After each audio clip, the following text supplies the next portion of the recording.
I am so glad you convinced me that the family car should be the Defender 110.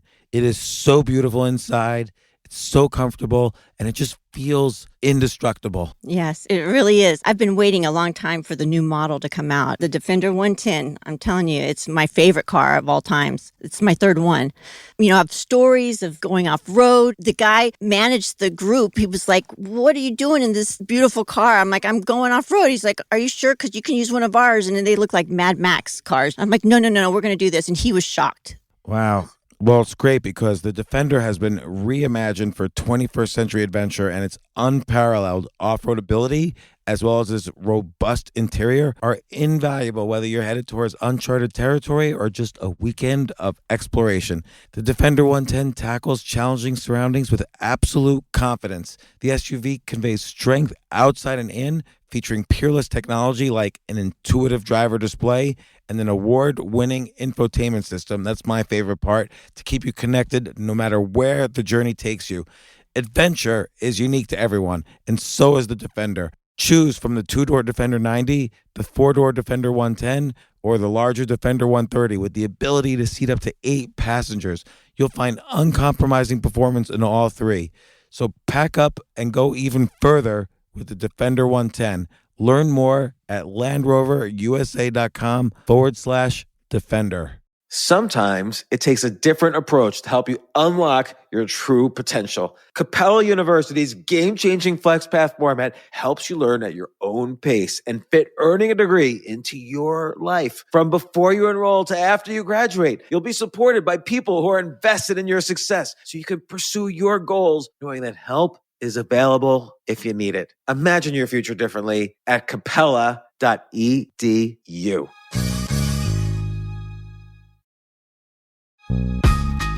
This isn't your average business podcast, and he's not your average host. This is the James Altucher Show. Today on the James Altucher Show. I've shown my calendar to a few people, and they go, "Wait, what is that?" And I go, "Yeah, this is my calendar. Everything's broken down into 15-minute blocks, even if that block is like lunch, right? Or it says like read or go for a walk or something like that. And my calendar is completely broken up into those pieces. And so I end up with a lot more time, productive time, than everybody else does during the day because I don't have to go, what should I do now? My day is planned in advance. There might be flex time in there, but it'll say flex time, which means like go read something or go watch something or eat lunch with your wife, something like that. But I spend almost no time on switching costs. You know, I don't have to brainstorm what the next project is. I don't have to prioritize anything. I don't have to like react to people on my team making some sort of mistake. Like there's little bits of that, but it's built into the calendar, I should say. So that's such a good, I'll call it what it is, which is a life hack. And let me ask you a question. Let me ask you about that because maybe I'm going to start doing this now.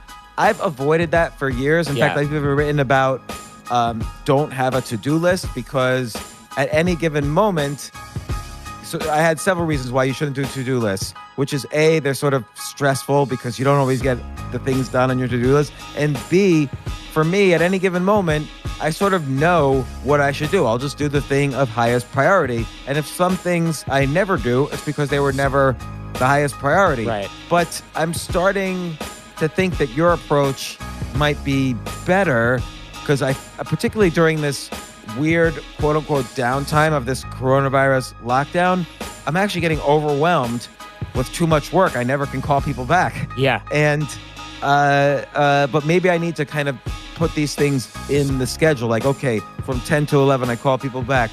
From 8 to 9 a.m., I'm going to take a walk, blah, blah, blah. Yeah.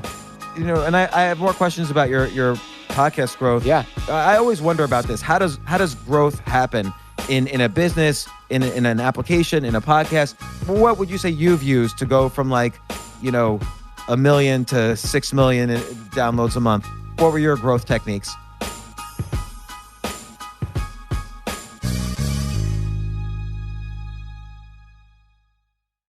Yeah, no, here's the thing about the internet is that zero software on the internet is rocket science. Like that's the whole reason the World Wide Web got popular is because it actually you don't have to be a sophisticated programmer to do sophisticated things here. So there's absolutely, I have never seen anything on the web that I consider even on a scale of 0 to 10 above a 5 in terms of difficulty. So all these features are easy to program, and it's just a matter of doing it. Like if you think about it, this might be even interesting for recording, but if you think about it, look at all the best companies in the past 25 years.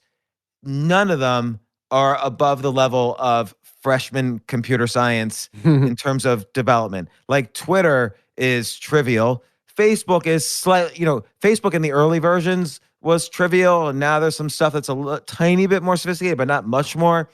Speech recognition is maybe a little more complicated, but that's not a big thing on the web anyway, but that's a little more complicated. But I don't know, Uber, trivial. Airbnb, trivial. There's no, to business models, the complexity of business models has nothing to do with the complexity of the software, which should give encouragement to people who are not developers. Dude, I got to tell you, we could start doing this kind of thing. In fact, we could start that way if you want. You want to start? Yeah. Okay. Yeah. We're recording. Okay, cool. So one thing that I think is kind of funny, and I know that everyone says, I thought of this before it became a thing, but it's a shame we didn't meet maybe when I lived in New York 10 plus years ago, because I remember trying to get taxis, and I lived downtown. And so sometimes on some days, especially weekends, there just wouldn't be that many taxis, or you'd wait like 10 minutes. And then I lived on a street that never had traffic because I lived near the stock exchange. So I had to walk out, and I thought, you can get taxis to come to my house, but nobody's just going to drive by Wall and Broad because it's blocked off, and you have to tell the police to move. 10 years ago, you lived on Wall and Broad? Yeah. 10 years ago today, I lived on Wall and Broad. No kidding. Did you live on 15 Broad Street? I lived at 15 Broad. We lived in the same fucking building. What? Yeah. We had the bowling alley. It had the squash court. It had the basketball court. It had the ping pong table upstairs. Yeah, I played ping pong every single day there. Like I would day trade during the day, and when I would took breaks, I would play ping pong or go to the basketball court or go to the bowling alley. That's crazy. Kidding. So we must have run into each other before we knew each other, because I lived there in 2006, 2007, 2008 or something like that. Oh, wait, I lived there in 2009, 2010. Oh, so you moved in right after I left. That's really funny. So we probably... Yeah. That's funny. I lived in the Chelsea Hotel in roughly 2006 to 2009. And I was going out with somebody, and she was a therapist, but she herself was going to therapy also. Well, that's good. And she visited my place at the Chelsea Hotel, and her therapist told her, oh, this guy is no good for you. He's not putting down roots. He's living in a hotel. But I had lived in the Chelsea Hotel all through the 90s. So when I was getting a divorce, going back to the Chelsea was my roots. Like that was my home that I was returning to, where I lived before I had been married. So I ended up moving literally within weeks to 15 Broad, because it was an unbelievable building, because no one wanted to live down there during the financial crisis. It was depressing. And so the rents were somewhat cheap. The amenities were amazing. All the buildings down there have amazing amenities to attract people, because nobody was living there. Right. And it was the first time I'd ever rented an apartment on my own as an adult. Yeah, that was probably my first, non-college kid place too. It's funny that you said living in a hotel is going back to your roots. It reminds me of some like Batman Bane thing where it's like, oh, you think, you're unfamiliar with chaos. I was born in it. Like, oh, you think living in a hotel is weird. This is my normal. This is my baseline. It's true. Like the Chelsea Hotel, which is kind of if people Google it, it was a very odd hotel in New York. It's been around since 1884, but it just was shut down in the past few years, unfortunately, to do the usual thing, build condos, which is going to turn out to be a big mistake for them. But it was a crazy place to live. It was the only building I'd ever lived in where I would even go on vacations with the other people who were in the building. Like there was a real culture around living in the hotel, but there was also the downsides too. Like, my daughters and I would go up and down the stairs to go to my place, and I'd have to kind of cover their eyes or make them walk carefully if there was like a condom on the staircase. Oh, yeah. It was a seedy hotel as well. It was both culturally high end but seedy at the same time. Isn't that like a lot of things in New York? Like, oh, I live in Alphabet City. Oh, how often do you get stabbed? Well, and then they paint like masterpieces or they're like working on something amazing. The reason we bring up this weird tangent is because I think, look, what if we met back then? Because I remember trying to get taxis down there and you couldn't, right? Because they blocked off the road after September 11th and no taxi would just drive by these police checkpoints because it's a pain in the butt. And so my friends and I were like, wouldn't it be cool if instead of calling the taxi company and explaining this every time, I could just drop a pin to the driver? So we had drivers that we knew and we'd be like, here, can you come pick us up? And I thought, oh, well, he's in Brooklyn right now. He's not going to show up here to get us. So then we just had to call the taxi company or have the doorman do it. It was a huge pain. And so basically my friend had found this app called Taxi Magic and it was awful. I don't know if you remember it. It only worked in New York. It was terrible. It never got updated. Half the taxi drivers that you would call on it would be like, were confused because it got used so rarely, they wouldn't even notice they got like a ping on this map, and it would track the taxis. You could call it. It was just Uber. It was just a piss poor version of Uber. And I remember contacting the dev, and he said, yeah, I got to fix all this stuff. The problem is I don't know how to fix most of the stuff because I'm only sort of learning how to program. I just came up with this idea. And it was really interesting because then he sold it to somebody else, I want to say, and that guy wasn't a dev but fixed all the business issues they had with it and then just never updated the dang app. So they had all these problems, and I thought, going back to what you were just saying, if you had one decent dev that was even part-time working on this, we would have had Uber years and years and years. It would have just been for taxis, most likely, so it might not have taken off. And, Uber is a confluence of a lot of things, such as everyone having a smartphone, et cetera. But there was a time, and I'm sure you remember this too, where Uber was only in big cities and it was only for black cars and it was really expensive. And it was pretty much like lawyers and investment bankers used it, and that was it.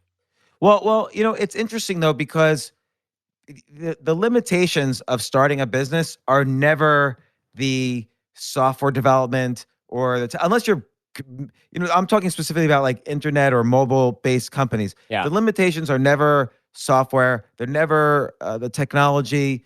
Maybe it's things like, our mobile apps, it's our smartphones popular, but now, that was a one-time thing that around 2010 to 2012, smartphones basically enveloped the earth. They started out around the iPhone with around 2007, and then boom, within 5 years, everybody had one. But nothing else is sophisticated. Like take Google as an example. So I remember one time in 1993 or 1994, I was addicted to playing chess on the internet. I would play literally 23 hours a day. Like I was unhappy at work. I was unhappy in my relationship at the time. And I was just playing online chess all day long. I would lock my office door and just play 23 hours a day.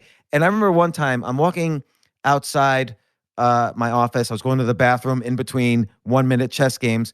And I ran into this guy and I'm like, what are you doing here at like midnight, on a Tuesday? And he said, well, I'm trying to write this software that takes random web pages and figures out what they're about. I'm hoping to get some government funding. And the web was like brand new. There was maybe, MIT, Carnegie Mellon, Stanford, and then, the place in Switzerland where it was all developed. There was only 4 places with websites.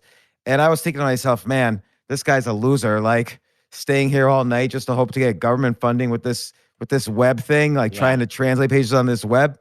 And his computer was named lycos.cs.cmu.edu. So he built this software. He called it Lycos. It became a search engine. We would all use it, actually. Like if I wanted to find web pages on chess, I'd log into his computer, type chess, and it would show me the 3 web pages at the time that were about chess.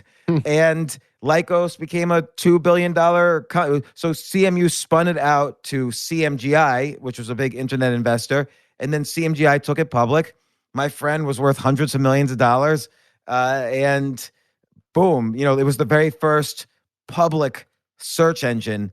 And again, the technology was not hard. Here's what he did. He would snag a random page off the internet, and he would just look at like, the number of times the word appeared on that page. And the higher it appeared on the page, the better off it was. So it would rank higher. Right. And the only difference between that and Google, like the infrastructure was the same. So you had this, what's called a spider crawled on from web page to web page to web page and would put it in the database and say, okay, this is about chess. This is about Bill Clinton. This is about blah, blah, blah. And the main difference between Google and that was the same infrastructure, but Google had a slightly different algorithm.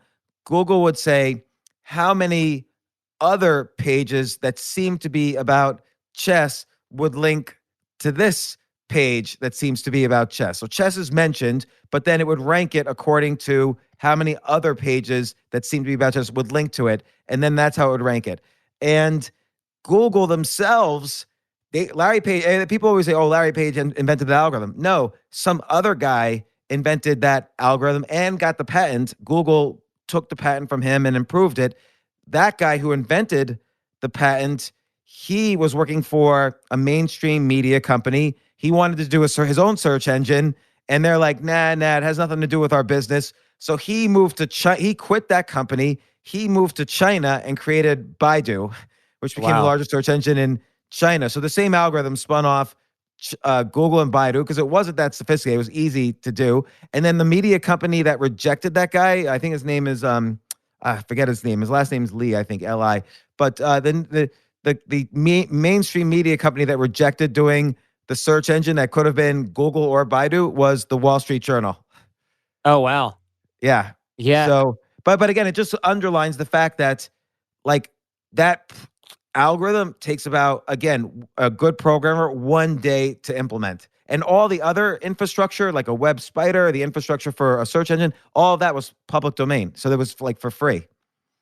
So I remember those days, those early days, like Alta Vista, Lycos. I don't know, Dogpile was one of them. I don't know the difference, but I think one was, they were like, oh, we're faster. Oh, we have more stuff indexed because, we crawl every day. Whereas I think now, of course, Google's crawling like 1 billion pages a day or whatever the hell, is going on. But back then, I remember seeing notices like the site will slow down from 1 to 3 a.m. Eastern time because that's when we crawl the web.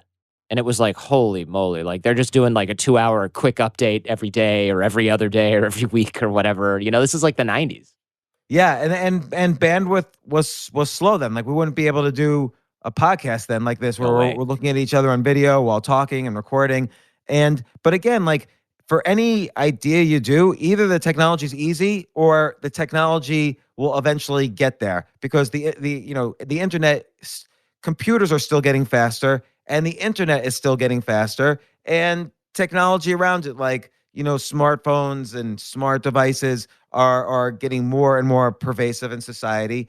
So, the interesting thing, so I don't know if you've ever started a company where you had to develop software as a part of it, but like software programmers, like you mentioned how one company should just have a good, proficient software developer. So the way software developers work, I always think is it doesn't work like a bell curve, meaning if you and I were software developers, it's unlikely that either of us would be 10% better than the other. We'd either be kind of equal or one of us would be 10 times better. Interesting. So it's like an exponential increase in skill. Yeah, it's like a what's called a power law distribution, sort of like earthquakes. So earthquakes on a normal statistics, earthquakes should never happen. But on a power law, earthquakes are gonna sometimes happen. So basically, it's actually like podcasts. Like when I go over people's podcast numbers, it's always 10x. So somebody either has 100,000 downloads a month, give or take, 1 million downloads a month, give or take, 10 million downloads a month. So it's another one of those, depending on what tier you're in, you're not going to be 50%. You might be 50% more, but you're not going to be like, I don't know anybody with 2 million downloads a month instead of 1 million, but I know people who go from 1 million, 1.5 million to 10 million all of a sudden. When you make an improvement, it's hard to improve incrementally. You have to improve in order of magnitude. That's true. I remember doing the Jordan Harbinger show and being like, yeah, we hit 1 million downloads a month. And then it was like 3 months later, we were at 2. And then 3 months later, we were at 4. I don't even think we were at 3 for like a sneeze, right? And then we just went up to 4. And then you start to taper off somewhere around like 5 or 6 for reasons I don't even know, like reasons unknown, having to do with how things can scale to a certain level easily depending on how often you release podcasts or whatever. And then from there, you realize like, oh, the next shows that are bigger than mine are like Ben Shapiro, who has, probably like 10 or 20 million. And then above him is this sort of massive leap, Joe Rogan, which has just an absolute ton more. And you see guys like, Tim Ferriss, Ben Shapiro, whatever, are sort of at a similar level of downloads. But I don't know that many people that have like 1 million. I know tons of people that have 5, 6, and then a bunch of people at 10, 20. And then everybody else has like 200,000 or like 10,000. Yeah, I know. I know a lot in the 10,000 level. I know a lot of people in the 100,000 level. And again, they might have 120,000, 150,000, maybe even 200. I know people at the 1 million level. And again, it could be 1 to 2 to 3. And then I remember one time I was talking to Stephen Dubner, who does the Freakonomics podcast, and he co-wrote the Freakonomics books with Stephen Levitt. And Stephen told me that I remember the time Freakonomics podcast was getting about 1 million downloads an episode. Wow, which was great. This was like 5-6 years ago, and I think they do one episode a week. And then he came out with one book. I think it was called Think Like a Freak. It was sort of the third Freakonomics book or the fourth Freakonomics book, and WNYC really promoted the book, and he went from 1 million downloads to about 10 to 15 million downloads. Or maybe I'm getting the numbers wrong. Maybe he went from 100,000 downloads of an episode to 1.5 million downloads an episode. And so that made him 6 million or more plus the backlog. So about 10 million per month. And so that was an example of an external event happened and he went up an order of magnitude. So I think I always wonder about this. How does growth happen in a business, in an application, in a podcast? And there's two ways. One is internal. So you make some format change and people like it. So now you just go from, hypothetically, let's just say 100,000 downloads an episode to 150,000 downloads an episode.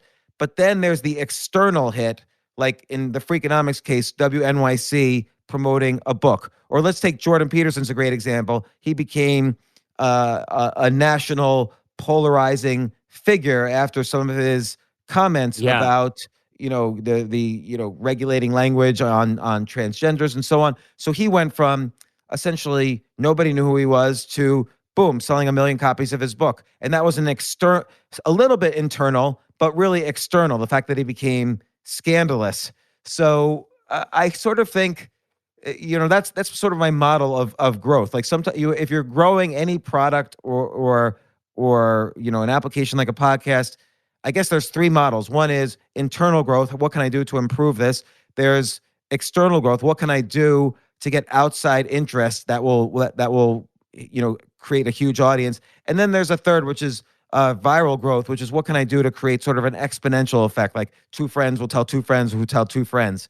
And what would you say you've used to go from 1 million to 6 million downloads a month? What were your growth techniques? It's funny because I thought, oh, okay, I've got to come up with some sort of like really clever marketing and things like that. And yes, I work on marketing sometimes, but since I'm not a marketer by trade, although any business owner has to kind of take up that mantle and do good things with marketing or you're just delusional, I decided, okay, right now, until I figure that whole thing out, this is a year or 2 ago, I'm going to just focus on making really good content because in many ways I consider that like the art, that's the craft of hosting a great interview or hosting a great podcast. So for the Jordan Harbinger show specifically, what I was doing was thinking, okay, value to the listener. What can I work on? So now every episode of my show has worksheets that I have created, not just show notes, but like worksheets, the takeaways from each guest that I put into a worksheet. And then I was asking my audience to share. So these all sound really basic, but what was happening was I was also outworking other people in terms of prep. So I will like read, I know you probably know this, but like a lot of hosts, they don't read the book. And journalists are the same way. They don't read the book of the person that they're interviewing. And the reason they don't is they don't have time or they're doing like a 15-minute piece on somebody, so they're not going to be able to include that anyway. But with podcasting, we have the luxury of creating a conversation that's an hour, hour and a half if we want to. So I would do like 20 hours of prep. And I knew that I didn't have to be a particularly talented host or interviewer. I could do a better job as long as I outworked people. That was my strategy in law school, by the way. It was just like everybody's really smart. Everyone works a decent amount. But if I like triple the amount I'm willing to work, I can actually sort of get to the top few percent by outworking everybody. Because no matter how smart and talented you are, if you're mailing it in, you're not going to do as well as somebody who spends like 10 hours doing something and you spend like 10 minutes. So Right. And but by the way, I'm taking notes a little bit because I think that's a really important point in that I think everybody who's successful probably goes through that. Like my first real job, I worked at HBO.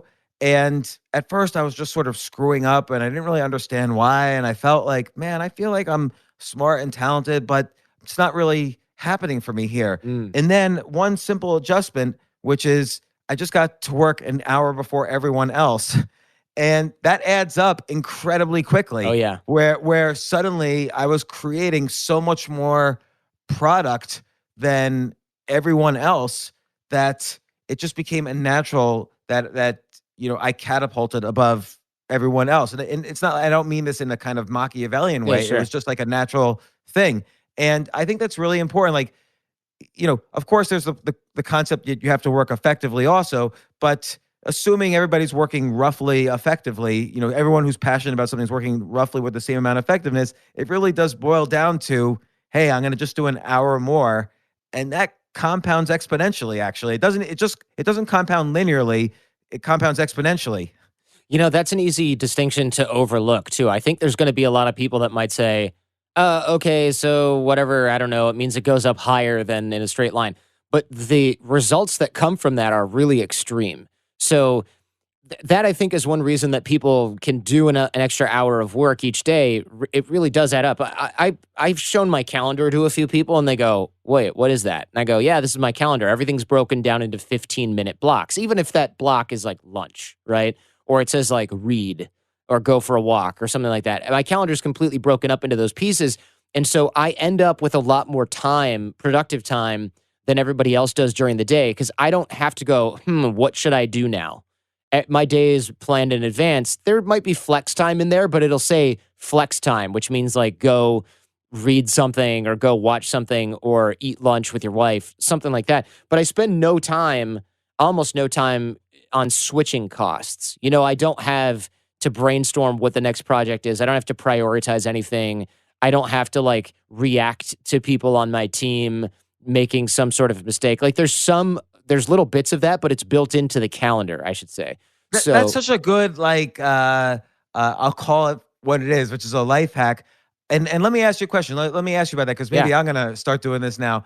I've avoided that for years. In fact, I've even written about don't have a to-do list because at any given moment, so I had several reasons why you shouldn't do to-do lists, which is A, they're sort of stressful because you don't always get the things done on your to-do list. And B, for me, at any given moment, I sort of know what I should do. I'll just do the thing of highest priority. And if some things I never do, it's because they were never the highest priority. Right. But I'm starting to think that your approach might be better because particularly during this weird quote unquote downtime of this coronavirus lockdown, I'm actually getting overwhelmed with too much work. I never can call people back. Yeah. And but maybe I need to kind of put these things in the schedule. Like, okay, from 10 to 11, I call people back. From 8 to 9 a.m., I'm going to take a walk, blah, blah, blah. Yeah. I'll tell you, it's a life-changing thing. For me, I had to do it because working from home when I started 13 years ago, so this whole, lockdown thing is like not that new for me. Obviously, there's a lot going on other than just having to stay home, but like working from home is not new for me. So what I did for years when I was first started podcasting and things like that is I would wake up kind of whenever because I was in my 20s. And then I'd be like, oh, I'm kind of hungry, make breakfast. I'd probably check my email or whatever, check social media. Then I'd be like, oh, I want to go to the gym. So then I'd go to the gym. Then I'd come home, shower up, eat lunch. Then I'd be like, oh, man, it's 2 p.m. I better like do some work. What should I do? What's the easiest thing that I can think of right now? I'll just check out more email or I'll like maybe return a phone call or, oh, look, my friend's calling me. I'll just pick that up and chat. And then it's like 5 o'clock and I go, let me just finish like one or two small things. I better get more done tomorrow because a lot's piling up. And that was like my entire life. And that was bad. That is bad. And that's how I'm starting to feel now. And I guess I've been feeling that way for a year, but I've balanced it a little bit. Like, you're and I have more questions about your podcast growth. Yeah. But your kind of benefit or advantage is that you're pretty much 100% focused on podcasting. And whoever told you or whatever instinct you had, which is to just quadruple down on the podcast, really paid off for you. Whereas I feel like I do, not that I'm a dilettante, but I do too many things that I love doing. So I'm a writer, and I write articles every day. I'm writing a book right now. I'm a podcaster. So, and I do the same thing as you. I prepare for at least, I don't know, about 20 hours. Realistically, I think I prepare about 8 to 10 hours per That's plenty. guest. You're probably just a faster reader than me. Honestly, like at that level, you're probably just reading faster than me. And just the point about reading the book, I agree. Most people don't read the book. And I think that's a kind of a shame, because you and I both, we're not podcasting because this was the absolute best way for us to make money, No. like a shitload of money. Like, that just is not, you shouldn't go into podcasting for the money unless you're going to be a Joe Rogan. I mean, you'll make money if you're in the top 2 tiers, but it's not like riches. Like, if you're smart enough to do this well, you should, invest your money or do something else. But, so I'm not in it for just, well, I want to say I have a podcast. I really just want to learn things. I want to read a book, and if I like the book, I want to be able to call the author and say, "Hey, I have questions for you. Come on my podcast." And so that's been a really amazing thing just for my knowledge and growth in life, is doing a podcast. But I also, so I write, I do this podcast, which takes its time. I do stand-up comedy, which, it seems like it only takes 15 minutes to go up on stage and tell jokes. Yeah, right. But you got to spend, it's at least 3 or 4 hours of prep before those 15 minutes. And then it's about 2 hours of wind down and kind of debriefing after those 15 minutes. And so it's like a 5-hour thing every evening that I do comedy. And so if you add, and then I also am a business guy. Like, I have investments, I have businesses that I run. I'm involved in a lot of things. So it becomes overwhelming, and I've had that's a lot of trouble stuff. balancing it. That's a lot of stuff, man. I mean, I get it. I don't do that many things. Like, maybe I just need to get a life, but I can't really, because I have an 8-month-old kid. So I've got that, and then I've got my show, and everyone's like, "Oh, you need to make a product and sell it, and you'll make more money." And I'm like, I can't do that, because that's going to get distracting, and I have to be really, really merciless about not doing too much, because it is really easy to dive into too many things and then not prioritize important things. And I'm not saying you should cut out hobbies. So if people are listening and they're like, "Oh man, I do stand-up comedy and I do a podcast and I write, I should quit one of those things," you really don't have to do that. But I think a lot of people find that, I think when you really dig into your calendar, here's a good point. Most people can never actually diagnose the problem because they don't have a calendar. So there's no actual written record of where their time goes. So you can't do any sort of audit on your time and where you're spending it if you're not actually using the calendar, because you just go, "Oh yeah, yesterday, I spent some time with my kid, and then I went to the gym, and then I, had to go to the office for a while, and then I did a podcast, and then I did some stand-up." You just kind of have this sort of mental diary. But then if you were to put things in your calendar, and when I make people do this exercise, like when I'm teaching people productivity stuff, or I'm doing consulting for some company, if I make people keep a calendar of everything social and business, we find the weirdest things. Let me think of an example here. One person realized that they were spending a ton of time on social media. No big surprise there, obviously. But it was hours every day. We use the, what is it called? Screen time app on their phone. And it was insane. It was 10 hours, a week or something was spent on Instagram. And then other people found really bizarro stuff "Oh yeah, when I take my kid to soccer games," or whatever it was, or whatever sport the kid was doing, they weren't even watching the sport. They were then going on social media and spending that time. So they were disengaged while they thought they were spending time with their kid. And then they weren't even feeling like they were spending time relaxing, even though they considered social media their relaxing time, because they were doing that at the same time they knew they should have been doing something else. So it was stressful and not productive at the same time, which is the worst combination of anything you could possibly do to spend time, right? And if you think about it, that probably describes the behavior of the entire U.S. population. Yeah, pretty much. I mean, it certainly was accurate for me up and until I figured out where my time was going. And then I'm going to start doing that. yeah, That's a great idea. I highly recommend it. Even if you don't keep the calendar up forever, if you just do it for like a month, you'll find, oh, wait a second, all these things that I'm doing that I think I'm being productive, I'm really wasting a crap load of time. Or there's a ton of switching costs because they're like, what's the thing I have to do now? Oh, I got to call these people back. So you make all these phone calls, but nobody answers because you didn't schedule the call. So then you put the phone down and then you're like, oh, I guess I'll start writing now. But then your phone's ringing because everyone's calling you back. And then you're distracted. It takes you 4 hours to write an article instead of an hour and a half or 2 hours. Well, and that's really important too, because if you're doing anything that requires mental, flexibility and focus, any distraction, well, like writing is a great example, but or reading, any distraction requires now 20 minutes to get back into the mode you were in before the distraction. So on average, as studies show. And it makes sense that you should schedule these things so you're not distracted. Like I'm in the final stages of writing a book, and I realized I've never been able to write a book in my life in New York City. And I've written 20 books, but I've always left the city to write the book. And now I'm in the city writing this book, and it's a different kind of experience because there's so many distractions.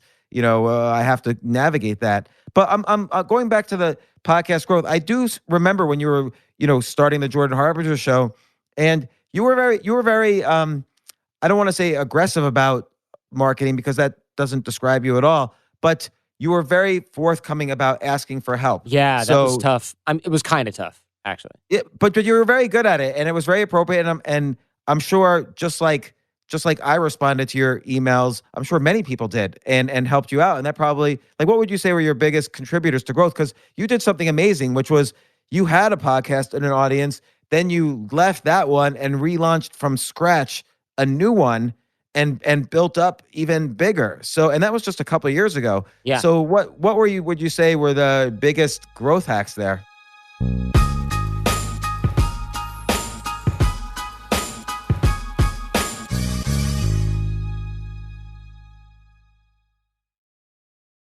Oh my gosh, I love these clothes. Mizzen and Main. That's Mizzen and Main.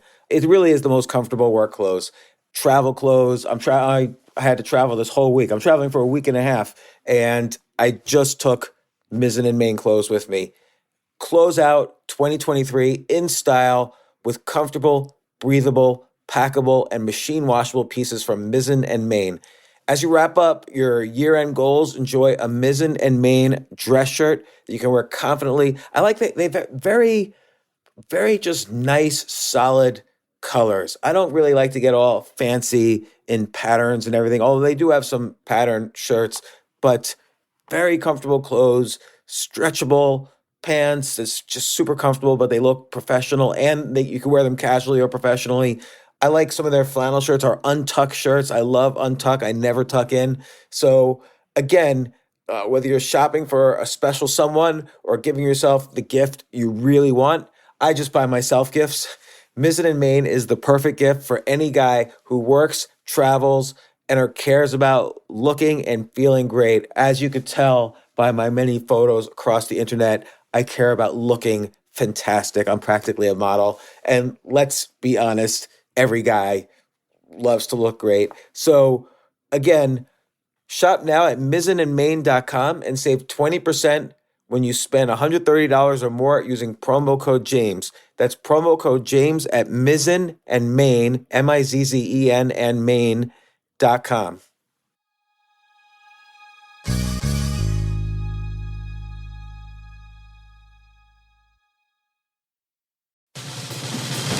These days, we're all investors, trying to be smart with our money despite our worst impulses. But at iShares, we believe that deep down inside of every investor is a better investor. One that's just waiting to be let out. Explore iShares ETFs and insights and let your best investor out. Visit iShares.com for more information.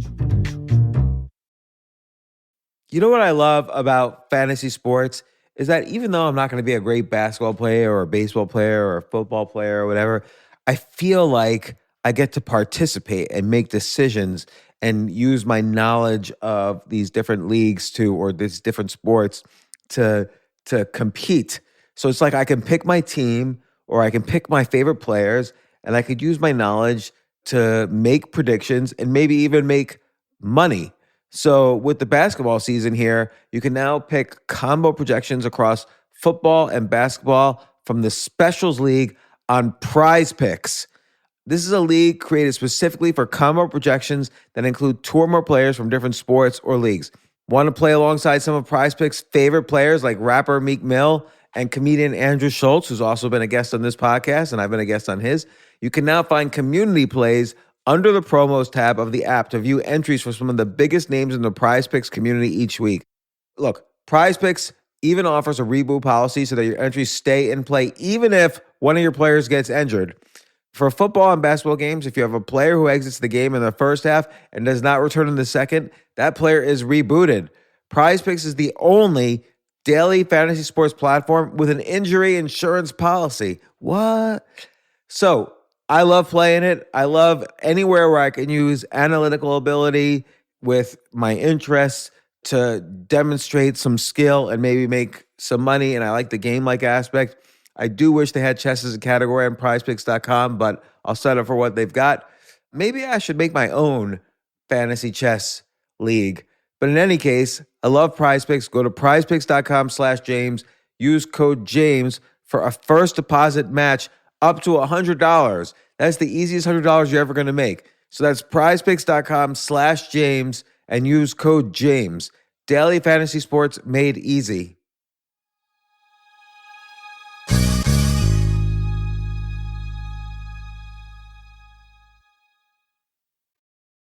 The biggest kind of growth, quote unquote, hacks are going to be calling on other people for help, because no matter how much you do on your own, it's really, really hard to replicate what the network effect of being able to ask for help. So I always say on the Jordan Harbinger show, I always say dig the well before you get thirsty, which is not something I made up. I think it's like a book title from 1997, Harvey McKay or one of those guys. I'm gonna use it as your quote though. That's fine. Who gives a shit about Harvey? Yeah, sorry, Harvey. Wait, dig the well before you get thirsty. And he probably took that from like the Old Testament or something. Who knows where that's from, right? Like, who knows? But what that means is you have to build relationships before you need them, even if it feels like you're starting from scratch. And a lot of people don't do that. I mean, how often have you gotten an email or had to unfortunately send an email? Well, let's start from getting the email because it's less shameful. But like, people will get right to you and they'll go, "Hey, James, long time no speak. Hope you're doing well. How are the kids? Are you still living in New York? By the way, I have a book coming out and I could really use your help." And you're like, this freaking piece of work is emailing me. Like, who is this guy again? Oh, right. Some guy that I talked to like 3 years ago and he was supposed to do me a favor and then he like flaked and I've never heard from him again. And now he's like asking me to get him on the show and market his book or something like that. Like, we've all had that, and it's awkward. And it actually scares people away from digging the well before they get thirsty because they go, I don't want to sound like that guy or that girl.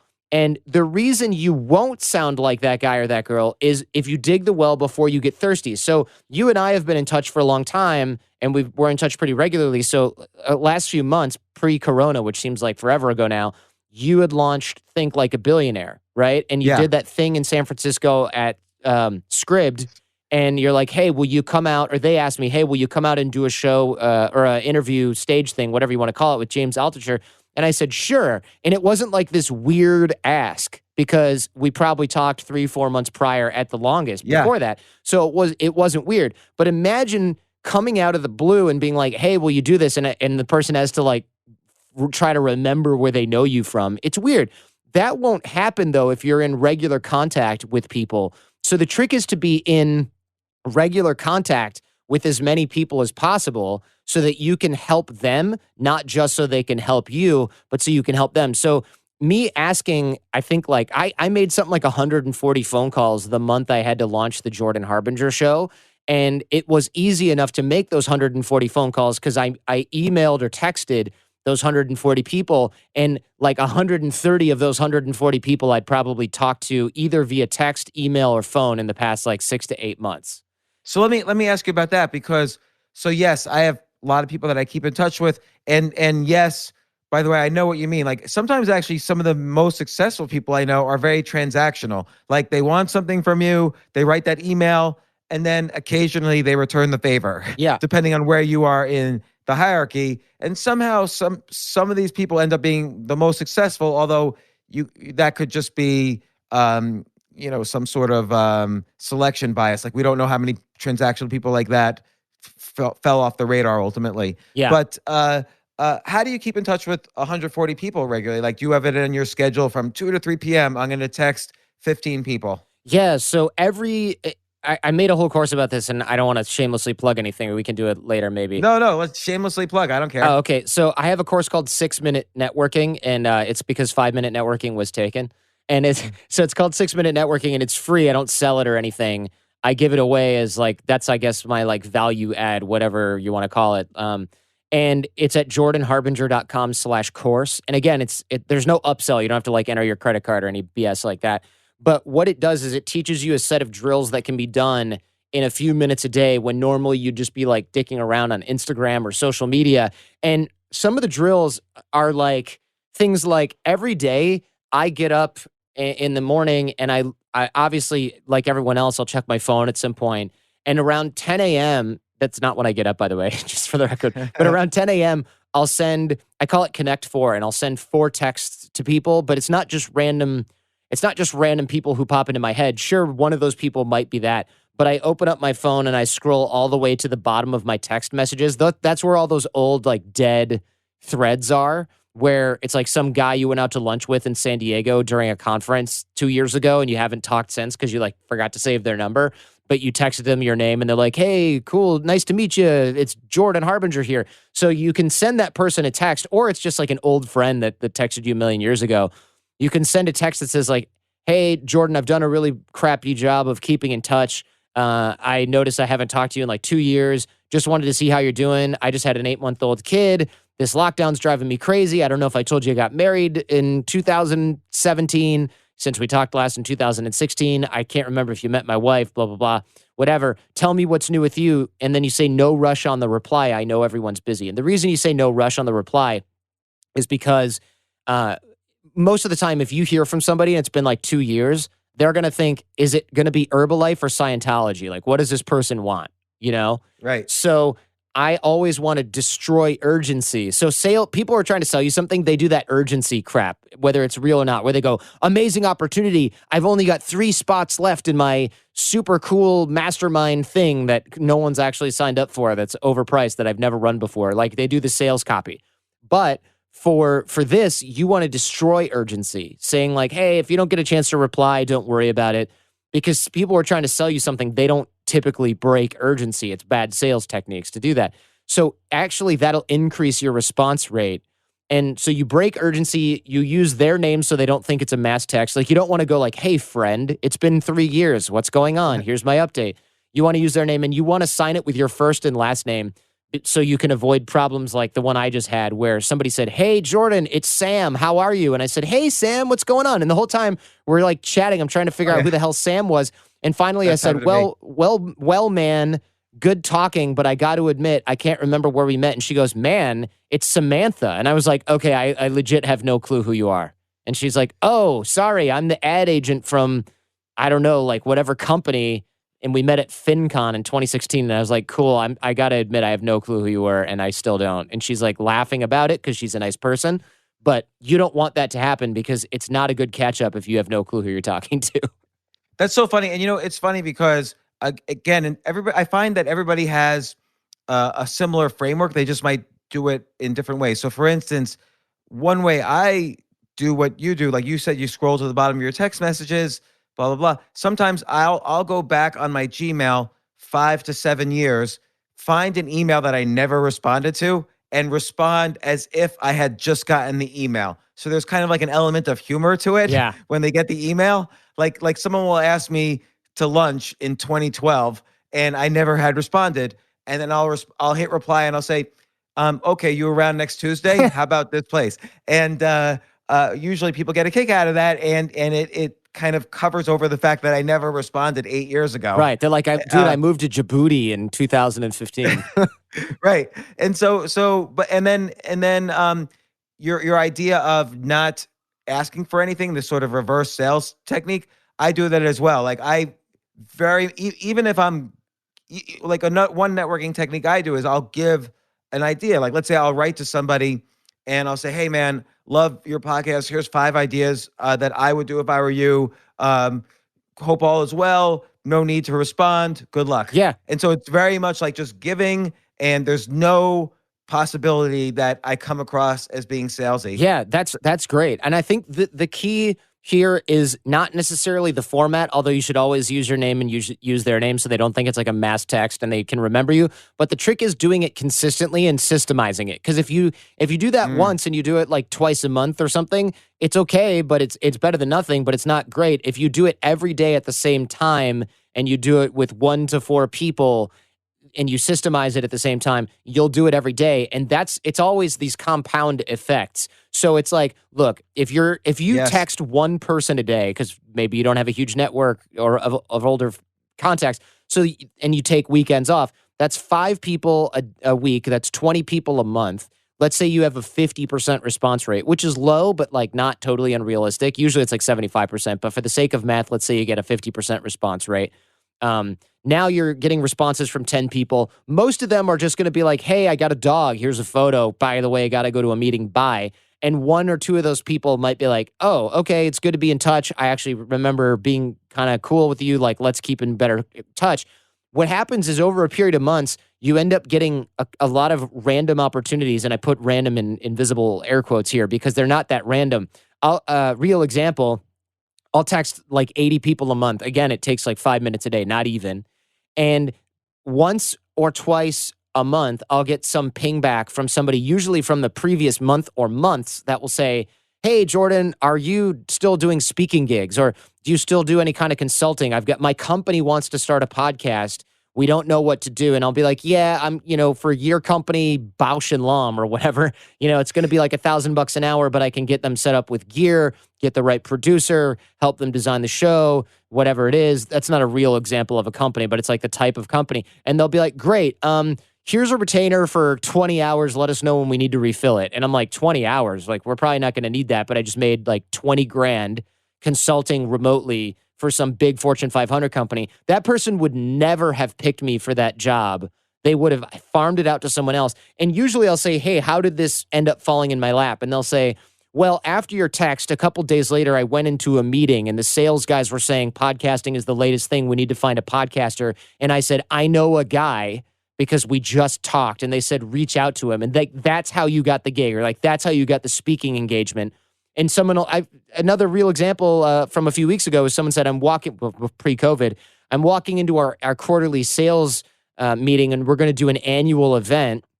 Do you do keynotes? Because you're top of mind for these people now. So if you can stay top of mind with 80 people a month, even if they're not really responding and they're not like, let's be best friends now, you're keeping top of mind with hundreds of people per year, just doing something that takes you like 2 to 4 minutes per day.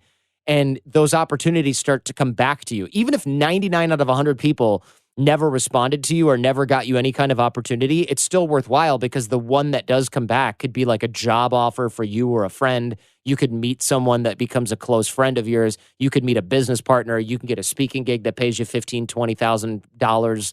Like that's worth doing. Jordan, this is so incredibly valuable. And the weird thing is, and I'm sure a lot of people can relate, everything you mentioned, I do or have done to some extent, but not systematically like you're describing. Right. Like, do you have a time? What's your time to find these? Oh, you said 10 a.m. is when you do this. Yeah, I do it at 10 a.m. And the reason I picked that time is because if you send it early, like let's say I get up at 6:30. Well, if I'm texting people and they happen to be on the West Coast or Hawaii, they're going to be like, you POS. This is so annoying. It's like super early. And then if you're sending people at a different time zone in New York at 10 a.m., it's like just after lunch for them or during lunch. But if they're in Hawaii, it's like 8 a.m. and they're not going to kill you. Or 7 a.m., they're not going to be super pissed off. And everybody on the West Coast is like awake, had their coffee, is probably not driving anymore at that time. So that's just kind of a generally good time. Like, look, do as you would do for your own time zone. If you live in Hong Kong, but most of your contacts are in New York because you're a banker, then take that into consideration. What you want to do is avoid catching people so early that they're annoyed, or during a commute when they can't look at their phone, or they'll check their phone and be like, Jordan Harbinger, I know that a guy from somewhere. I'll look at it later. I'm driving. And then they just never reply. You want to catch them when they're like farting around at their lunch hour, looking at their phone, and the text comes in. That's like the only time they can reply. Or they just got to the office and they're checking their phone because they were just in the car for an hour, hour and a half, or whatever. You want to catch people when they might have a chance to respond. Because marketing companies who've done tests on this stuff, they say something like, it's like 99 point whatever percent of text messaging is opened and read within 10 minutes. And I wanted to find out when those texts were not opened and replied to. And it's when people are doing something where they can't actually get to their phone. And so that's usually just driving. Yeah, that's very interesting because, so you're right. So I think actually the number is something about 80% of texts are opened, as opposed to email. I think something about 7% of emails are opened. And that includes all emails. So when you get like, junk mail that ends up in your inbox, 7% of the time people open emails. But when I even get junk texts, I probably open them. Sure. Because there's like a company right now in beta called Community, which is almost like a social network, really based on SMS texting, just because, again, there's this knowledge that texts, at least right now, are opened up much more than any other form of communication. So it's a smart idea. And I just want to address the compounding nature of this. Again, it feels like linear. Like if you're texting 4 people a day, then and you do it, 250 days a year, so every day except weekends, then it's 1,000. Then it feels linear. It's 1,000 extra texts to people a year. But the way it actually works exponentially is, let's say I'm comparing myself to the general population. So every day, if I send these texts out, let's say I'm just texting, or let's say I'm just networking 1% more than all of my peers or competitors. So just 1% more per day than all of my competitors. After a year, it's not 365% more. It's because that 1% compounds, it's 3,800% more. So the effects of this are enormous, and people do not realize that anything you do consistently and systematically that kind of enhances your career and knowledge and network and so on has this 38x return per year, which you can't get 3,800% in any other investment of money or time. No. So it's incredibly valuable. And what else is in the 6-minute networking? So I have a CRM that I use to keep in touch with people via email, and it reminds me how long it's been since I've talked to them, and it will remind me that, like, hey, you haven't emailed James Altucher in 90 days. And I can either do a drop-down selection where I'm like, oh, no, we just talked, we just did a podcast, or, oh, he just texted me. But it looks at your Gmail, and it says, these people that you've selected as important, because you can add people to what's called buckets. And it's like, remind me if I haven't emailed James Altucher in 90 days. Remind me if I haven't emailed my cousin Chris in 21 days, or however long I select. Fuck him. Yeah. Email James back. Email James back. Chris, sorry, buddy. But like, you can select what sort of buckets you want, and then every day it gives you a digest. I take mine every week, and I just batch it, and it's like an hour a week to catch up with dozens and dozens, if not 100+ people each week. And I send those people messages, and it can do it automated, but I don't like to do that. I just like to actually just type the email, because that auto-generated stuff is just kind of BS. But it was designed for real estate agents to sort of do lead gen and stuff like that. But I use it just as a personal CRM, and it keeps me in touch with every show guest that's ever been on the Jordan Harbinger show. It keeps me so valuable. It keeps me in touch with every publicist that pitches me stuff that doesn't just pitch me like garbage, like fake ass, like crystal healers or something. The good ones. And it keeps me in touch with like all of my old colleagues from my law firm when I worked on Wall Street. I'll hit them up, every 6 months. Keeps me in touch with people that have spoken at events where I've also spoken. So I never lose touch with those people because I'm consistently reaching out, and I'm like, hey, and people think, oh, I don't have anything to say to them. Trust me, if you think for like 2 seconds, you can say, even recently, my follow-ups have been, hey, David, been a long time since we spoke at such and such event last year at this time. Now we're not even allowed out of the house. Are you going stir crazy, or do you have inbox zero and you're feeling good about it? I know you have kids because you can keep notes in the CRM. Like, are they driving you nuts? And then you'll get a response that's like, no, we're doing great. We actually left the country. We live in Canada and we're in the middle of nowhere. We go fishing every day. It's awesome. And you're like, great. So you're like the only one keeping in touch with these people from that event. And that alone is just a numbers game. And if you're emailing, again, this doesn't take like 6 hours a week. It takes like an hour a week total to do everything. And what's the CRM called? It's called Contactually. Oh yeah, I even have talked to that company before. Yeah. But I never followed up with them because I don't use Contactually probably. Right. And this is this is sort of one of those things where I look at this and like, oh yeah, I do this, except I don't. The key is this doing it consistently and systematically.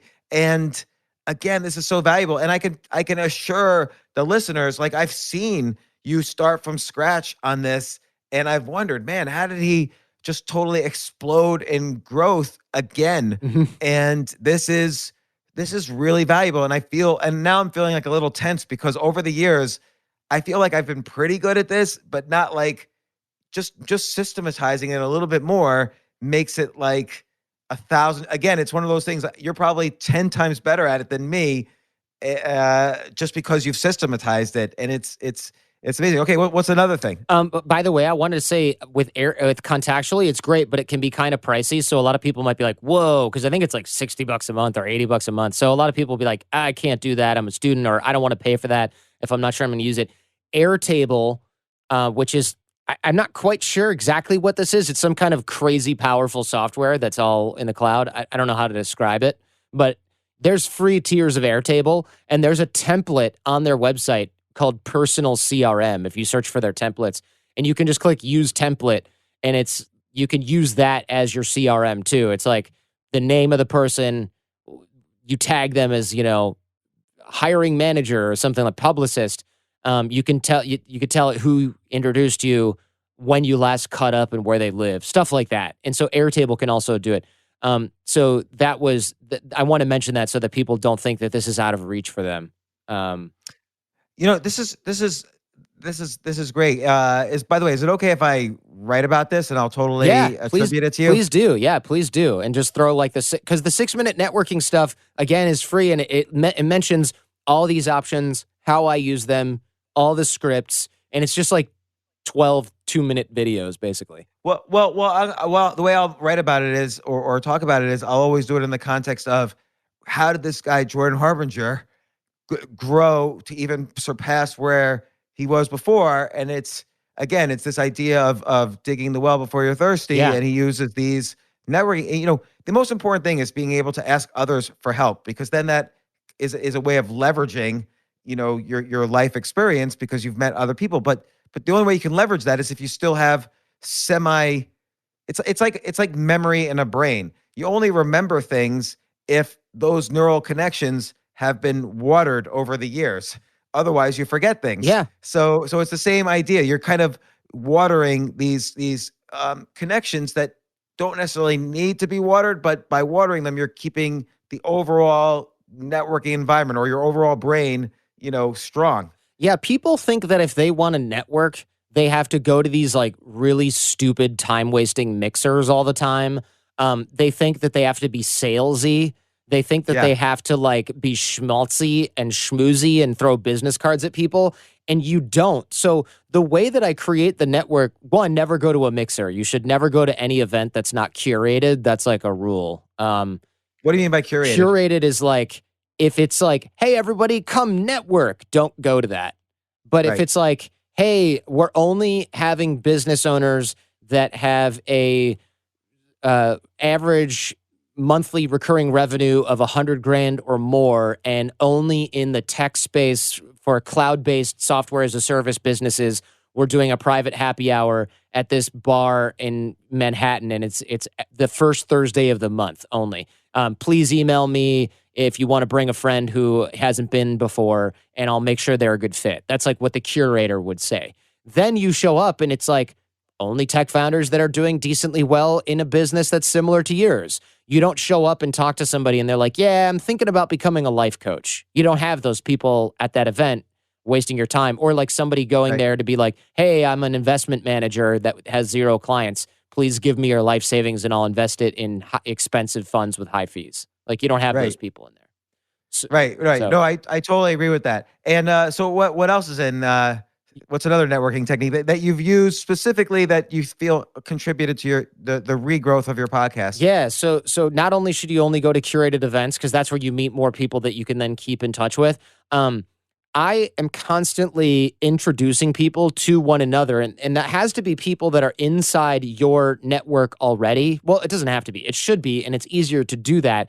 And a lot of people will say things like, well, I'm looking for people that can help me, and it's hard to find people that can help me. Stop worrying about who can actually help you, because if you worry about that, you're going to miss all these opportunities that I say they're over the horizon. So like, you don't know that the person you met through this other person that you know already at freaking some cafe during a lunch, you don't know that that person later on down the line is going to introduce you to the person you hire to do animation for your podcast, or to like set up, do the audio engineering for your show. Like you don't know that because you're not even thinking about starting a podcast yet. So that person couldn't have possibly pitched you for that. So you have to be really cautious about looking for the right person. And the analogy that I use is this. Let's say I walk into a party that's at James Altucher's house, and I really need a corporate lawyer who can handle a certain type of litigation. So I walk up and I talk to somebody and they're like, yeah, I'm a graphic designer and right now I mostly work for Intel. And I'm like, crap, I don't want to be in a conversation with this person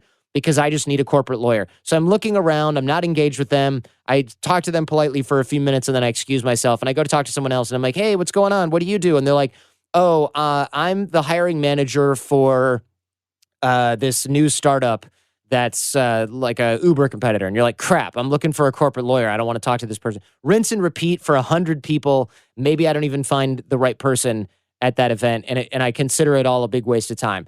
That's a sucky way to go about creating relationships. However, if I go in there and I talk to anyone and everyone, and I'm only looking for opportunities, not just for myself, but for other people that I already know, other people in my network, then I talk to the hiring manager of this startup and I say, all right, so what kind of people are you looking to meet right now? And she said, we need people who are C-suite or some similar executives that have taken app-based tech companies from 10 million to 100 million and beyond, and especially if they've taken that company public. And I'm like, okay, do I know anyone like that? Let me think. And I sort of put a mental note there.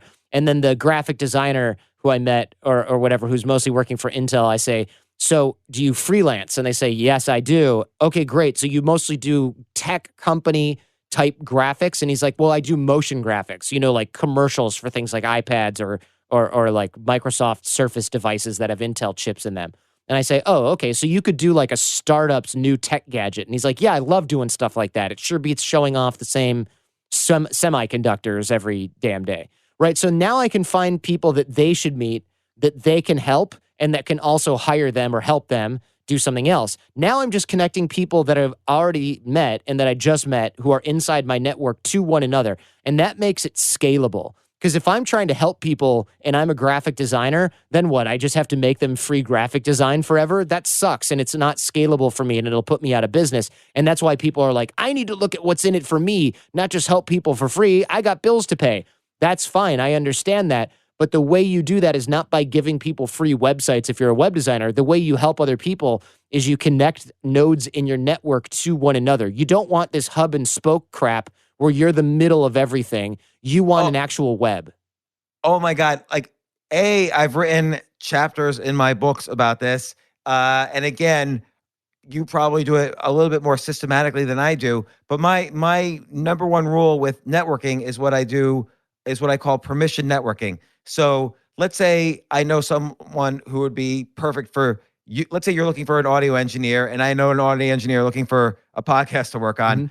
Mm-hmm. I would first ask permission of both sides. Can I make this introduction? And only then I would introduce. Because a lot of times people send me an email. Hey, James, I just want to introduce you to someone who'd be a great podcast guest.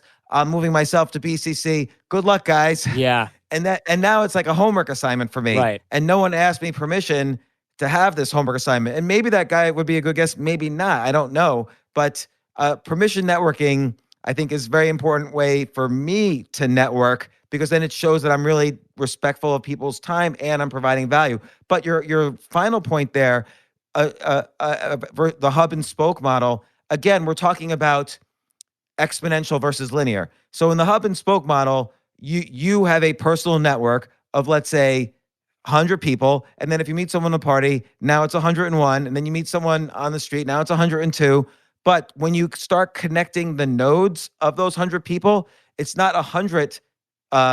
It's not the power of 100 people that you've networked with. It's the power of 10,000, because all the possible connections between 100 people is 10,000 connections. This is nodes connected in a graph. You'd have 10,000 lines instead of just 100 lines connecting just you to each person. So that's where the exponential power of, when you introduce two other people and you're not being transactional, you're not expecting anything to get out, you're not expecting to get anything out of this new introduction, then boom, that is so powerful. It's unbelievable. Yeah, it's extremely powerful. I don't know how exactly the math works, but you're right. It's like there are people that I'll routinely get emails from, and this happens almost like every week now, where someone will say, "Hey, Jordan, I just want to say a quick thank you. Me and so-and-so," and I don't even remember introducing them, but they'll be like, "Me and so-and-so, we just founded this company where we're doing these live events, and we want to have you come speak, and our budget is, X, and we want to sort of like pay for you to come and show up because you're partially responsible for the success of this, because we never would have met without you. And at our event, I'll go there, speak, give an awesome, hopefully awesome, give a decent paid keynote, and then they'll be like, everyone subscribe to Jordan's podcast. And then like this room with 1,100 people in it at this event that I sort of set up by sending one email introduction, and they did all the rest of the work. Now I've got all these people talking about me and being super thankful. And then if I ever need help, which I did when I was launching the Jordan Harbinger show, reaching out to people like that and saying, "Hey, I've got this problem. Can you help me?" Those people weren't just like, "Yeah, I'll tweet it."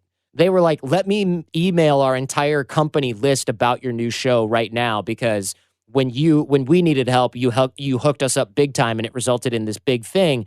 The least we can do is make sure you don't like crash and burn with your new business. So let's do you like a really big solid favor, like we would do for like a really close friend." And these are some of these people I've never actually even met in real life.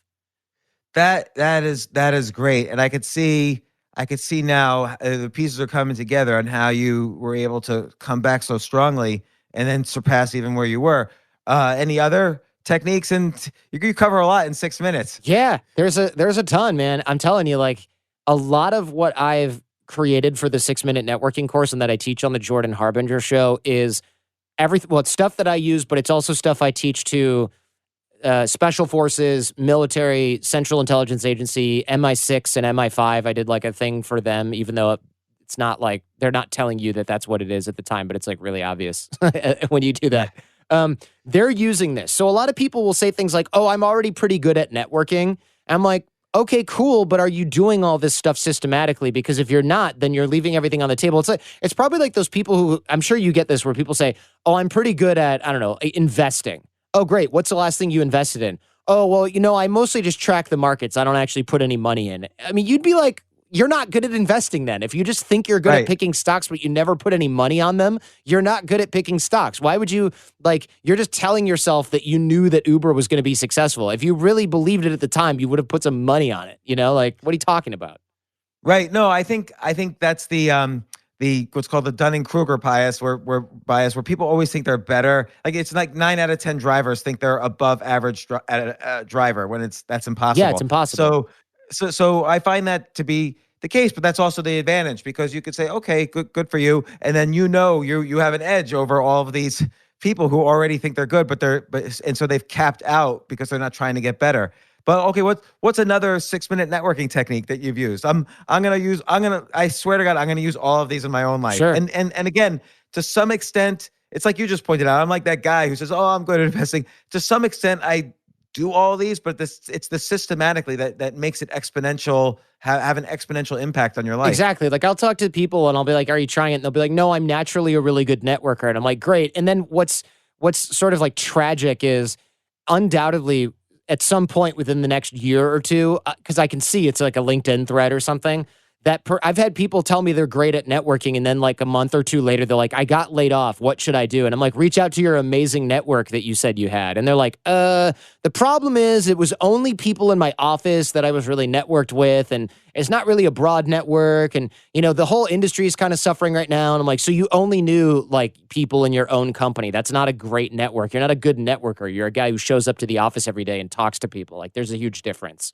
And it sucks to have to tell somebody to dig the well before you're thirsty. And then and then you get the email that says, I'm thirsty, now what? And it's like, start now. And they're like, yeah, but how do I accelerate it? And I'm like, you can't. The best time to plant a tree was 10 years ago. The second best time is right now. Hopefully you're not like broke and unemployed, because that's a bad place to come from. It's like looking for a job. The best time to look for a job is when you have a job. Because when you don't have a job, then you're starting to be desperate. You're applying for stuff you're not qualified for or that you don't really want. That's not going to make you happy. Not good. So one sort of, I guess you'd say like final technique that I do for 6-minute networking, and there's a bunch obviously, but one that's really obvious and easy for everyone to do and everyone has the tools already is look at the calendar, which hopefully you've kept for a while. And if you don't have that, then create it and make a list of everybody that you've spent significant time with over the past 6 months. Although with COVID, it's a little different, but like even significant time chatting online or working with or something like that. And then see if you're happy with the influence that, say, those 10 to 15 people have on you. Because you'll talk to a lot of people and they'll go, oh yeah, my roommate is kind of a downer. He just plays video games all day, smokes weed all day, he complains about his ex-girlfriend all day. That's not really somebody I want influencing me. But we don't think about it because we think, oh, that's just like John's attitude. It doesn't affect me. But we know that it does. There's science called network effects now, where you've heard of this, right? Where like if you have a friend whose friend smokes and you've never met that person, you're like 2.5 whatever percent more likely to smoke yourself, or like 10%. That makes sense, because everyone always says, oh, there's that famous quote, I think from Jim Rohn, you're the average of the 5 people you spend time with. But if you think about it, those 5 people, they're the average of the 5 people they spend time with. Yes. So you're definitely going to be partly, you're going to be the average of the 25 people your 5 spend time with. Right. So it makes sense. And you find with obesity research and stuff that like people who are obese are much more likely to have friends who are also obese. So think about that. So if you have a friend of a friend of a friend that's like really overweight, you have a higher likelihood of also eating poorly and doing things that keep you that way.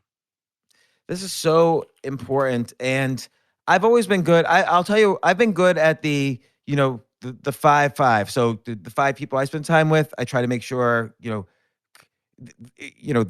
the people I like the most. And I do this like every few months. I'll tweak like a bonsai tree who is in my circle.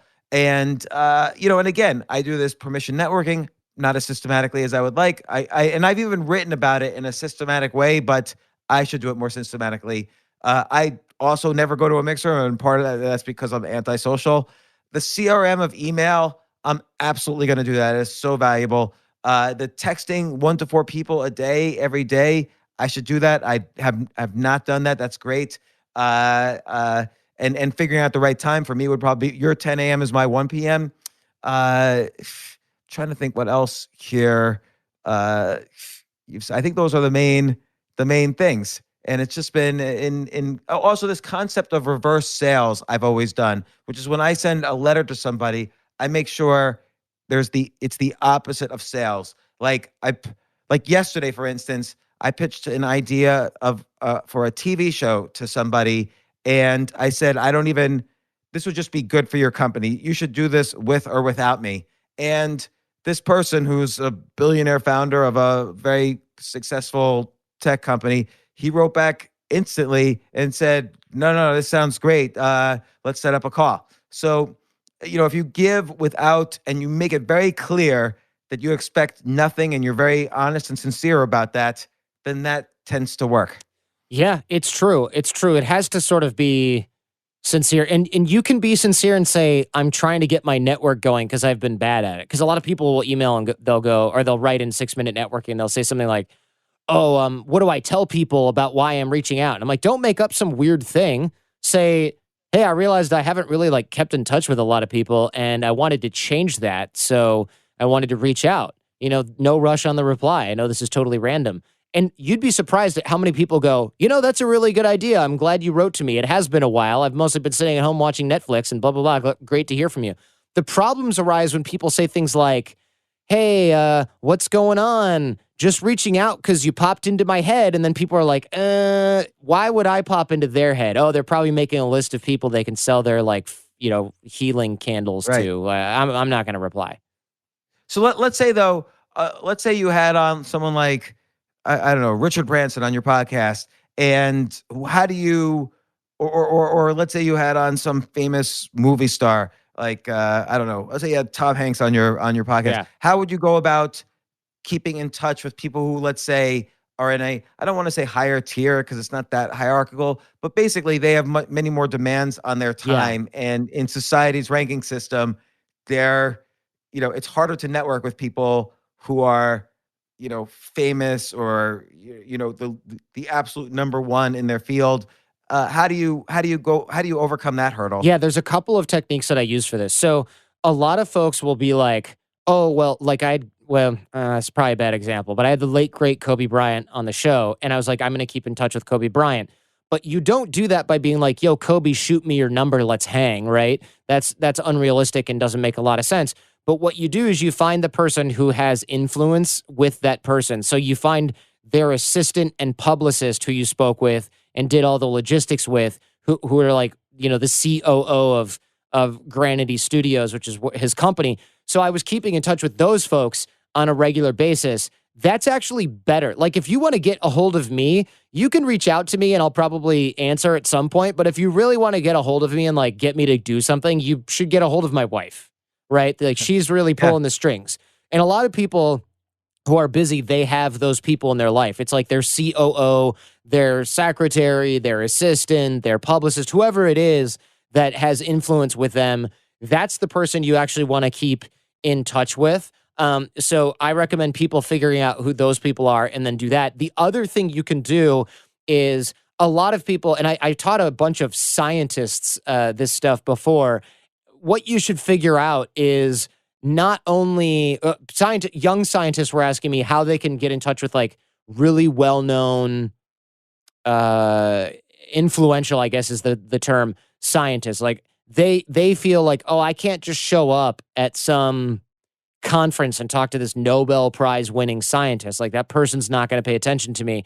And I'm not going to be able to tell them something about science that they don't already know because they're like the leader in molecular biology. What am I going to tell them about my stupid PhD thing that he could like do in his sleep with his eyes closed? That's not going to work for me. So I say, oh, look at their social media and or find out what it is that they like personally. So if you try to reach out, I'll use myself as an example because I don't think I can speak about any Nobel laureates with any sort of degree of authority. Let's say you reach out to me and you say, hey, Jordan, here's this thing about podcasting.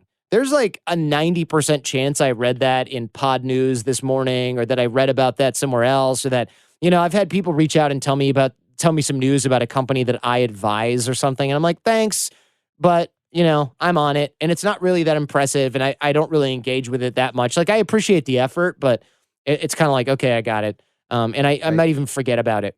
But if somebody finds something about, let's say, North Korea that's interesting and they send it to me, knowing that I ran tours to North Korea, that I've been there 4 times. I'm not paying attention to North Korea news like every hour of every day. Far from it. So if somebody sends me a weird sort of factoid about North Korea, I'll read it and I'll engage with it. And they have a good chance of getting through to me on a personal interest that I probably am not always up to speed on. So I gave that bit of advice to these young scientists, and there was one that gave a great example that I use to this day when I give talks about this. She found out that one of these scientists who was like a Nobel laureate, he loved squash, the game of squash, not like the vegetable, the game of squash. And she was going to this conference where he was going to be, and she's like, I'm going to be waiting in a line of like 80 people to talk to him for like 2 seconds and tell him how great he is. I said, don't do that. Reach out on LinkedIn or find his university email. Reach out, find a squash court near the event, book the squash court. Doesn't even matter if you use it. You probably don't even have to pay. You pay when you get there. Let him know a few days early if you can't go. Ask him if he wants to get a game of squash in before his talk or after his talk, and say you've already got a court. And it was like New York City. You can't get a squash court in New York by just walking into Equinox and being like, hey, I want to play squash right now. Never going to happen. So she rented this court or reserved this court like 3 weeks or whatever, 3 months in advance. Asked him if he wanted to get a game in. He said, it's impossible to get a court. She said, no problem. I already have one. Who knows? Maybe it was 15 Broad where we used to live. Right. And they went and played squash, and he's like, great. And the whole time they're chatting about what she's doing, her research, his research. She didn't need to wait in line with 80 people. He knows her now. He's got her email. She emails him every few months, probably not about squash, but he knows who she is. She can reach him. He'll take her quote unquote call, even though the call is an email. She's just jumped the queue ahead of like hundreds of other people that want to talk about this guy or guy's research or talk to this guy. Now, who do you think in a few years or in a few months, if she says, hey, I heard about this opportunity in your lab, who's he going to pick? This random person who dropped an email into a pile of 85 other emails or 185 other emails? Or the woman that he played squash with that one day and has been talking to on and off for the last 2 years? Who's going to get that gig? Her. It's that technique also is so valuable. And again, I feel like not only have I done this, but I've written about it, but probably not as systematically as you. So for instance, this is 20 years ago or almost 20 years ago, I was raising money for a hedge fund that I was starting. And there was a guy I really admired who was well known, who I wanted to have as an investor in the hedge fund. So I read his PhD thesis from 1972 and I wrote him about my notes from the PhD thesis and made, and we had an active discussion via email. I never once asked him for money. Then he invited me to lunch. Then another day he invited me to dinner, and it was dinner with him and his wife. And then eventually he invested in my fund. So stuff like that works. It's really, really powerful, as opposed to me just saying, hey man, loved your book, or, thank God you're here, or whatever. Yeah. It works. So I just want to mention, by the way, what did you think of this format for a podcast? So this is just for the listeners. So we had no plan really on what we were going to talk about, but I feel, Jordan, you and I have known each other now for 6 or 7 years, and we probably physically see each other maybe on average, probably every 2 years. Maybe sometimes it's been 3, maybe sometimes it's been 1. But most of the time we have a conversation is when it's recorded like this. And so I figured, you know what? I really just want to have a conversation with Jordan and ask him questions that are almost personal questions that I've always been meaning to ask him. Funny. But it just so happens that we always talk while we're being recorded. Yeah, that's funny. You're right. I mean, I was at your house a few months ago. Well, actually, it's probably a long time ago now that I think about it. It's probably like several months ago now. Yeah. It's probably like 6 months. And I like this, but you have to be careful with this, because I think a lot of, like, you and I are fine because we're both professional broadcasters at some level and we have years of experience doing this. The problem is if you do this with somebody who's like a tech founder and they don't have a ton of media experience, they could come on and be completely nervous, unprepared, not able to articulate things, not able to sort of search their brain for the right kind of answer, or not able to explain something very clearly. And so you are kind of rolling the dice. But that's why having, let's say, like a celebrity on your podcast is almost always a good conversation, because if you get Howie Mandel on your show, you don't need to go, okay, I've got this plan. Howie Mandel is just going to be Howie Mandel, and you'll probably be fine as long as you don't blow it. And as long as you could sort of keep him corralled in like the right, like not just running around the office or whatever a lot of these comedians do. Like, as long as you use wireless mics, I guess, when you go with those guys. But like, you got to make sure that you have some idea of where it's going. But for two people that really understand the media landscape, how to teach people things, it's always a great format to have it open and not have a ton of pre-scripted questions. I think it's always really great to do that. I think that part's really easy. Yeah, because you bring up a really great point. Like, a celebrity, quote unquote, like Howie Mandel, it's not so much because he's a celebrity that is the benefit to the podcast. It's the fact that he's put in his hours learning how to, keep an audience moving forward, not necessarily either entertained or informed. Like he knows how to pace it. He knows how to pace it with in a podcast format or in any kind of broadcast format. So that's the skill he has. That Howie Mandel's no different than you in this sense. So what makes the good podcast is not necessarily like, oh, I've got this celebrity on, but the fact that he knows how to do a good broadcast. He knows how to go for an hour and keep people informed and on the edge of their seats and entertained.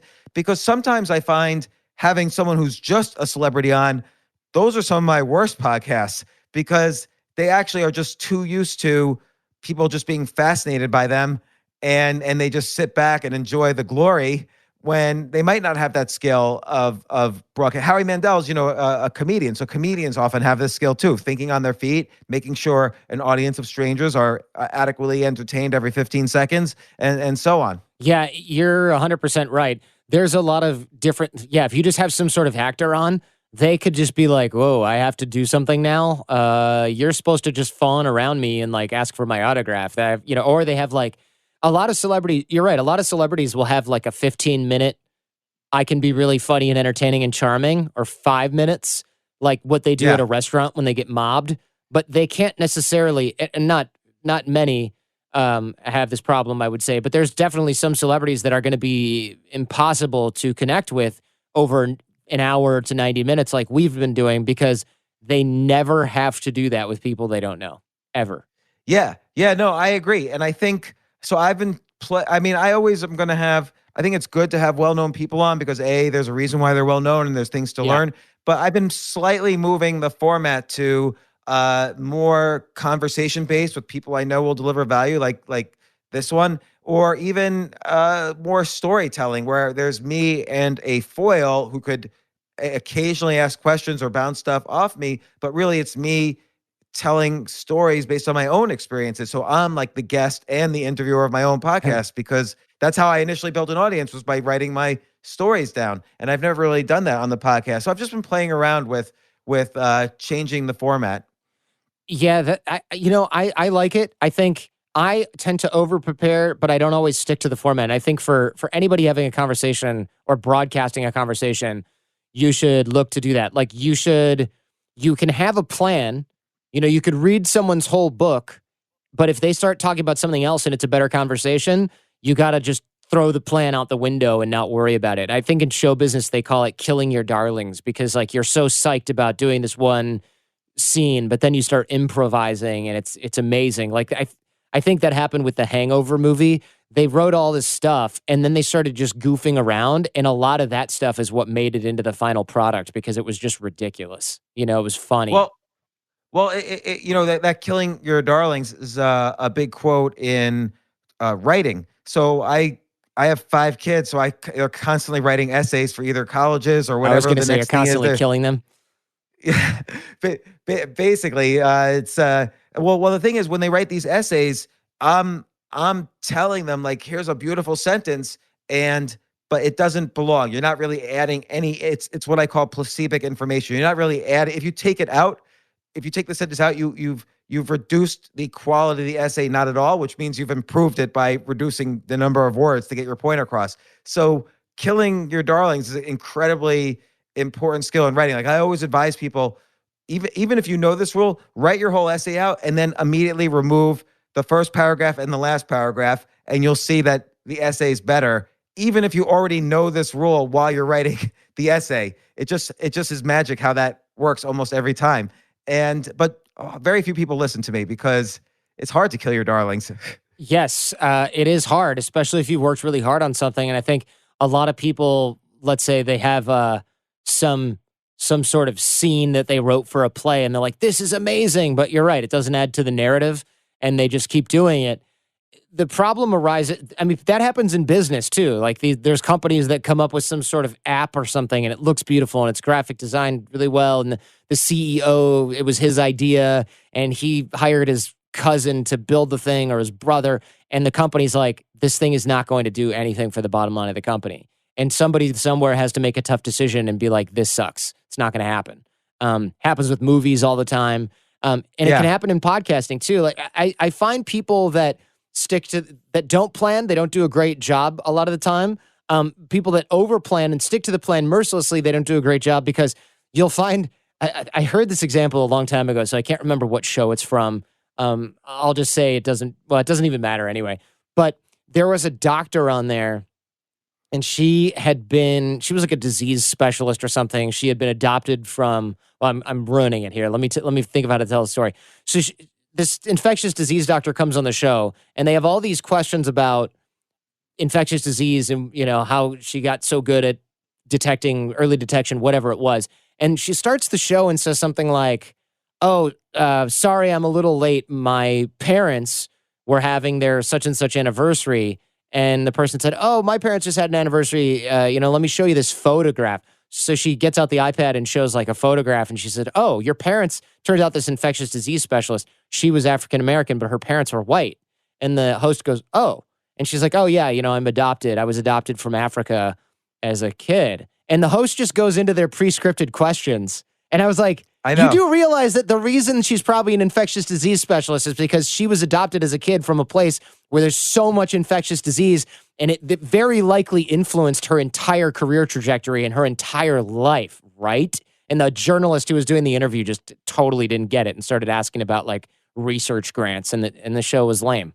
Yeah, no, I see that all the time. It's so interesting. So in any case, Jordan, this was so valuable. I want to do this. I want to do a podcast again with you at some point soon. I want to pitch you all these, or I want to tell you all these TV shows I've been pitching other people. Do it. And get your thoughts and insights onto them, because they always overlap with everything we're doing. I feel like podcast media, it's like one big overlap. So I'm gonna keep picking your brain. This is gonna be the picking your brain segment of my podcast. I love it. I'd love to. Thank you very much. This is a fun opportunity. Good to catch up with you, and stay sanitized. Yeah, same to you. Thanks, Jordan.